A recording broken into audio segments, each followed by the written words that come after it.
welcome to a new episode of New Hustle.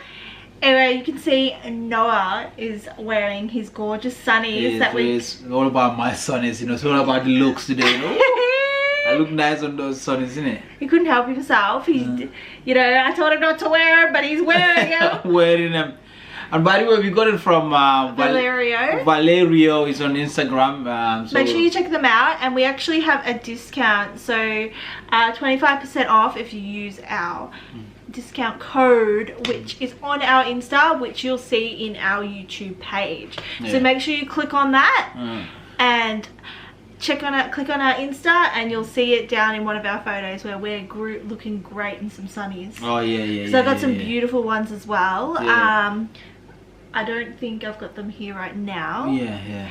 But you should check them out on Instagram. Oh, I look good. Yes. Oh boy, look good. And first, I want to thank for all the subscribes and the likes and the shares. Please keep subscribing, share it with your friends, and make sure you drop us a like, because that's how YouTube shares our content. If they see a lot of likes, then it gets shared. Yeah, it gets shared. And also let us know what you think of our videos and what you want to see more of. Yeah. Anyway, let's get to the fun bit. Yep. So if you've read the title, you know what this is about. Yeah. So we're doing expectations versus reality. Yeah. So this time this is part 1. So we've got 5 of them. So we're going to talk about things that Noah, what he expected of Australia. Yeah. What I expected before I even come, like what I've expected about Aussie. Yeah, what he thought would be happening, would be like, yeah, and to what it really is like. So I hope this would be good for all those people coming to Australia, and who I know a lot of people think the same things you thought. Yeah. And Noah got the shock of his life. Yeah. So yeah. Anyway, let's get into it. So, dun, dun, dun.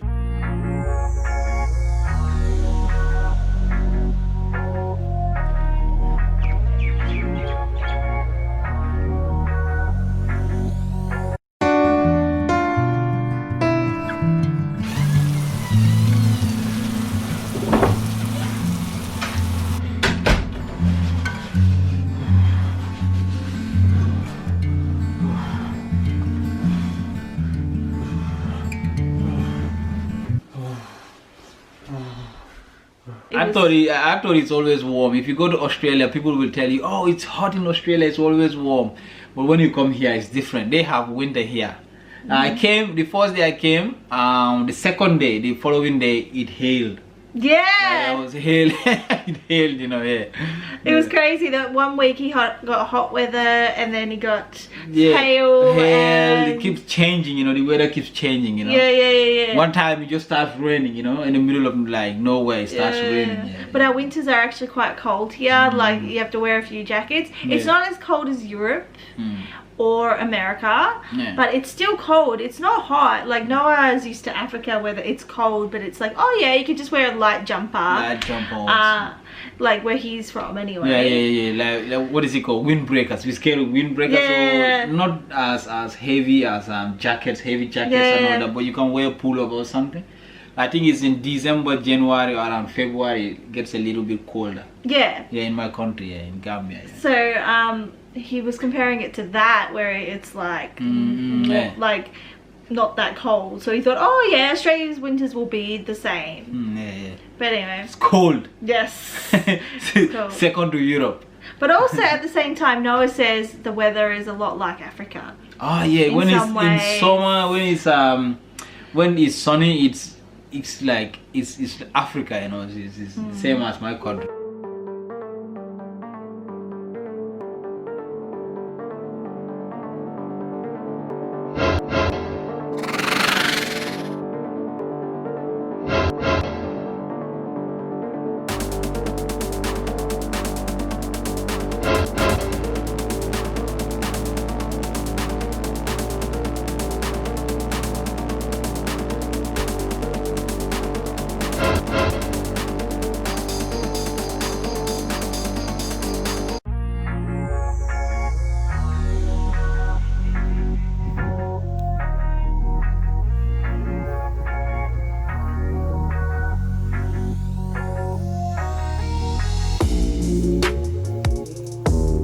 surrounded by deadly animals. The concept that you have is when you are coming, you think that there's a lot of animals, there's a lot of all this. You watch all these documentaries about Australia, you see like deadly animals, you know, poisonous animals, poisonous insects, you know.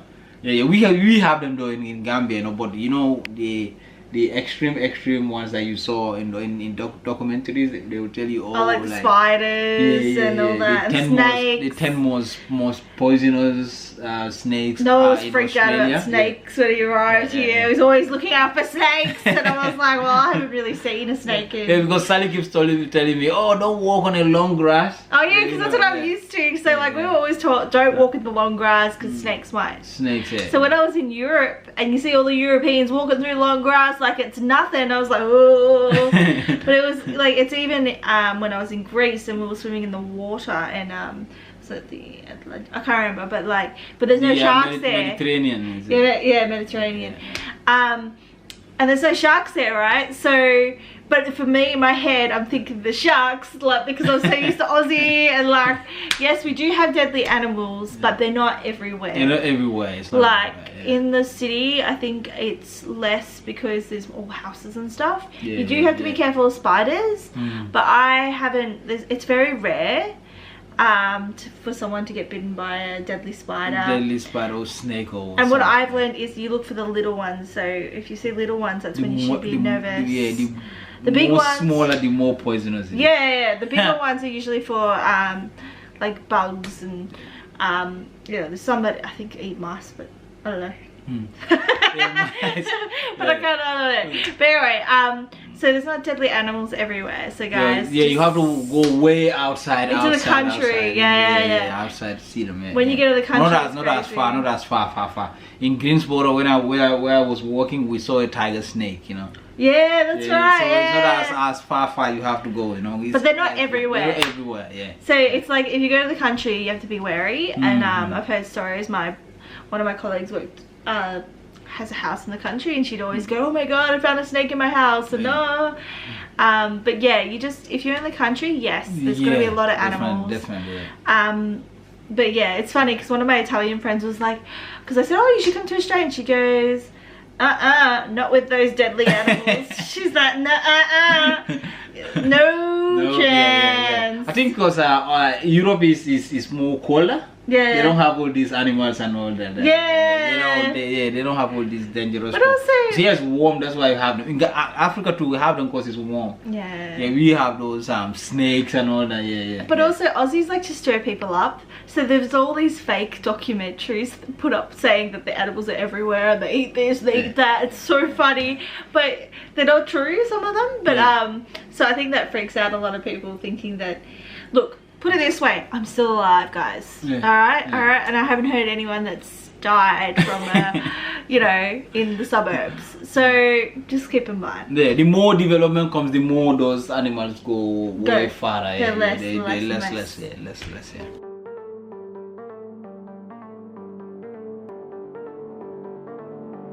new gangs police won't acknowledge.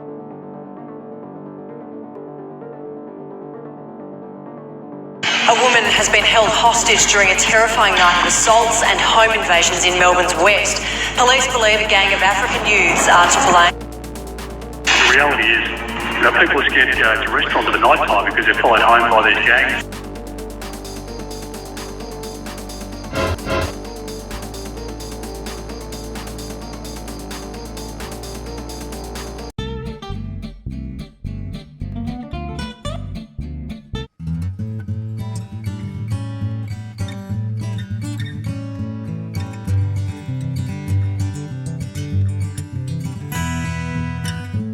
So this is a sensitive one. Yeah, this is a sensitive one. A lot of African gangs.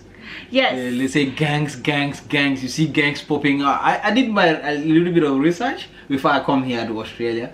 And most of the time, I did like Africans in Australia, and then the whole list stuff that comes out was African gangs. Gangs. At some point, I think that if I come here, there will be gangs everywhere. Like you will be even scared to open your car door because somebody might just be standing there waiting for you to open your car doors. But what is very, very cool, is very, very safe here. I think it's there isn't much African gangs, and there might be some Australians who disagree with me, but we live in St Albans, which is quite the suburb where there's a lot of Africans, lots of multicultural, and a lot of the time I think they say a lot of gang things are here.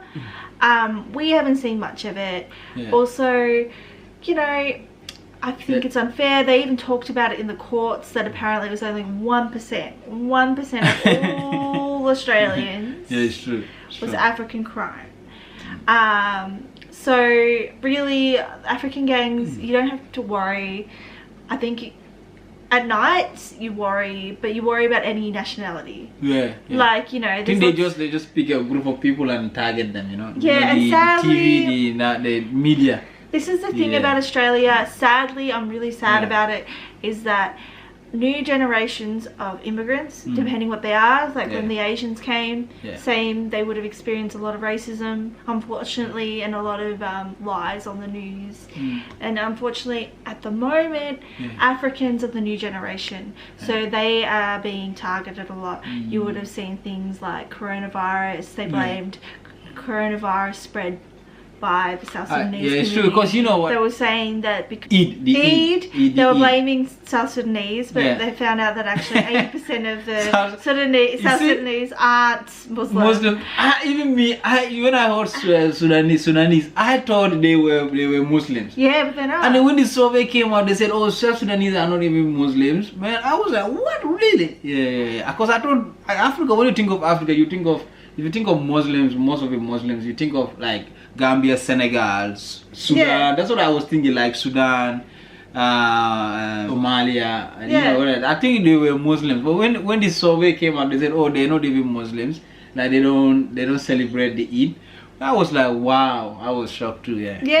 So like, there's a lot of bits of racism there, and that's where the African gangs has come about. And I think that one incident happened, and then there was all this African gang stuff. I think they even made a name for them, but that wasn't even their name. Like, they didn't even give themselves a name. The news gave them a name. Especially the Apex gangs. Man, that was all over the news that was when I was in Europe. Before I come here, I was doing research on current affair and all that.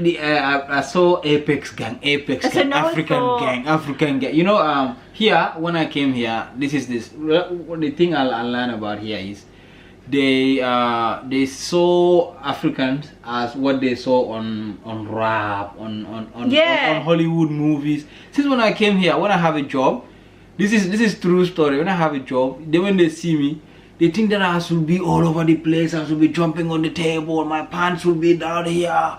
They've even made jokes for me, like, you know, they want me to be pumped up, like, you know, African all over the place. And they made me, and then I'm like more calm and more, like, you know, that's what Africans have been taught. You know what I mean? Yeah. We even look at movies like Hollywood, and we see other black people like that. We're like, where are they from? Do they have parents? You know what I mean? Yeah. Why are they behaving like that? You know?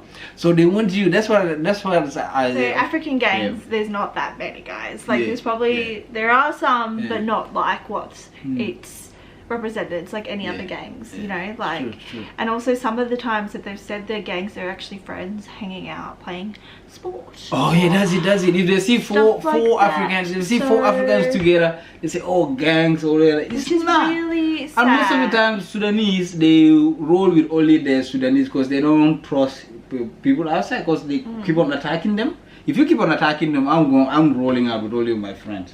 You know, only me. Yeah. So I see them, they very like only them, but because of the attacks that they get, you know, all the time, or Sudanese. But because it's always they also come together and they like be like, oh, okay, I'm rolling with only my people. You know what I'm saying? Yeah. So and they keep attacking them all the time on news. Yeah. So it's not dangerous. We're living in the West when they say, oh, it's all crimes. It's like it's safe. There's nothing here. Nah.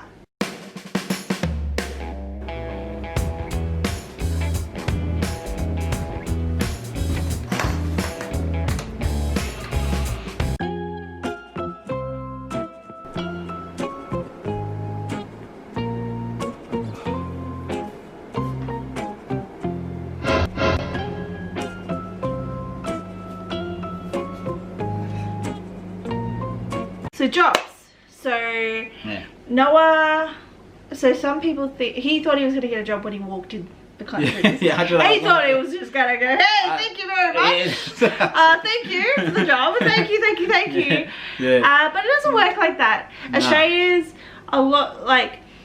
There's times we get lucky, but I feel when you go for jobs, it's who you know. It's who you know. And as a new person to the country, you're not going to know many people. That's what I'm saying. Yeah, you're going to struggle, so... Struggle is not what you think of it is. That's why I keep saying, my friends that write me, I say, look, if you have a business out there, if you have something in Africa, like we have lot of entrepreneurs coming up in Africa. Like if you have a business in Africa, do it down there. We have a lot of consumers. We are like almost 1 billion people. Yeah. If you have a business in there, it's gonna strive, you know. But you don't think that I'm going to Australia, I'm gonna have a job immediately. It doesn't work like that. It doesn't. It's just so just don't be like Noah has done a few jobs, like luckily my uncles, you know, did trade stuff and they helped and that really helped Noah. But if you don't know anyone, it's really difficult. It's hard. Don't expect to just arrive and have a job. Especially look, Noah's also coming at a difficult time during Corona as well. But for example, Noah did have a job for a while, but it killed his back. It wasn't a very nice job. And the problem is the ones that are actually not so bad, they hire 16-year-olds and they're cheaper. And they're more cheaper, they're young people. So it's harder. Like you almost, if you have a career, you probably find it easier. If like say you're a nurse or it'll probably be a lot easier. But if you're kind of starting from the bottom, like working in, it's a lot harder. Just heads up. Yeah, and a lot of our companies also want to help, but they want you to have your PR, which is the permanent resident. Yes. Too. So that makes it difficult too. We reach out to them and they said, oh, you have to wait. Your wife has to find you a job, you know, and then she has to sponsor you until you are your permanent resident. Sorry, babe, I'm a bit useless, babe, but I'm sorry, babe. Man, are you kidding me? My wife going to sponsor me my whole entire life. Hey, only one more year, mate. One more year. Crazy thing.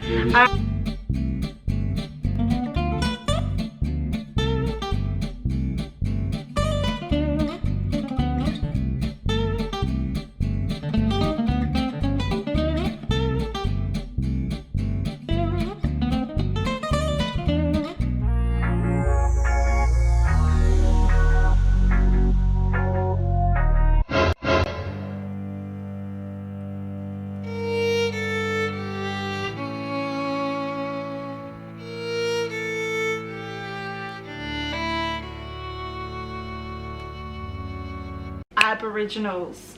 So this, I think a lot of people are probably shocked by. People that come visit, they probably heard about the Aboriginals. Sadly in Melbourne there's not that many, and it's very sad because the reason being is probably due to the our past and the mass killings and all of the time. I met one Australian that we work on his backyard, you know, the job that I got before. When he met me, he said no, stay here in Melbourne because here is very multicultural. Like don't go to other states, but because here is more multicultural. I've told you that, haven't I? Yeah. And even here, no matter how here is more multicultural, you don't even see no Aboriginals. Like, I never met an Aboriginal. Like I look at this guy and say, wow. I've met maybe 2 or 3.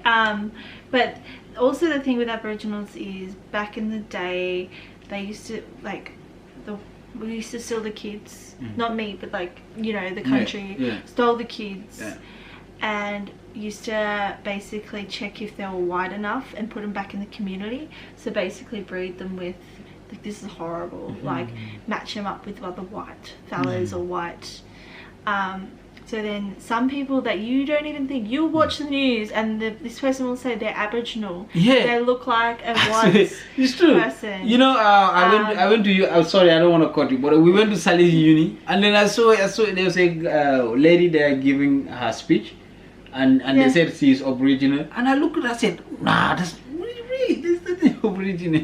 Yeah, because sadly, because that's Yeah. what's happened, that in the past where Australians don't want to acknowledge, even to this day, which I'm really sad about, there's a lot of them have been breeded out and they don't have as many Aboriginal features anymore. And it's really sad. The racism here is horrible for Aboriginals. I think it's worse than even the Africans. Because it actually, there's stories about how they'll have a club or something and they'll want an African guy. Aboriginals are not included in that.